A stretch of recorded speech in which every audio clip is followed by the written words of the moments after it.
Son nom était Billon, âme douce, regard digne, travailleur, un garmillon, Sonou Nekbeno.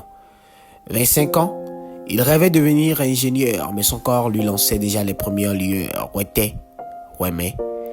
Un combat silencieux au fond de ses reins, une douleur qui prend peu à peu de l'ampleur. Ça a commencé par la fatigue, posrupo, puis les nausées, les jambes en vrac, pochosusupo. Les médecins ont dit, t'es rien mon frère, prépare-toi au pire. Il a regardé sa mère, courage et foi.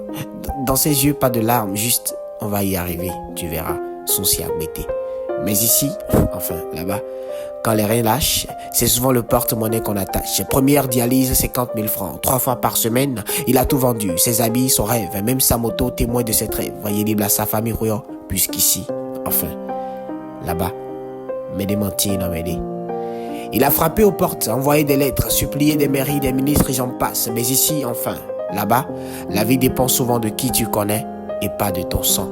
Un jour, il a manqué une séance, puis deux, puis trois. Le corps gonflait, les yeux troublés à son côté, dit-on. Mais il souriait quand même pour sa mère, parce qu'un homme, dit-on, ne montre pas ses peurs. Et ici, enfin, là-bas, la dépression n'est pas réelle. Et puis un soir, il n'a pas pu se lever. Ses reins ont dit non. Son cœur a lâché. Pas à cause du destin, non, pas à cause d'un mauvais sort, pas à cause d'une fameuse tante du village, pas à cause d'un ami jaloux. Et oh, aujourd'hui, sa tombe n'a pas de fleurs, mais elle parle, elle crie, elle hurle à toute heure. Combien d'autres Billons faudra-t-il enterrer avant que la République daigne les soigner?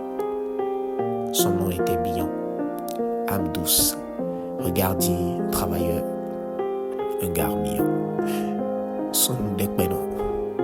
25 ans, il rêvait de devenir ingénieur, mais son corps lui lançait déjà les premières lueurs. Un combat silencieux au fond de ses reins, une douleur qui prend peu à peu de l'ampleur.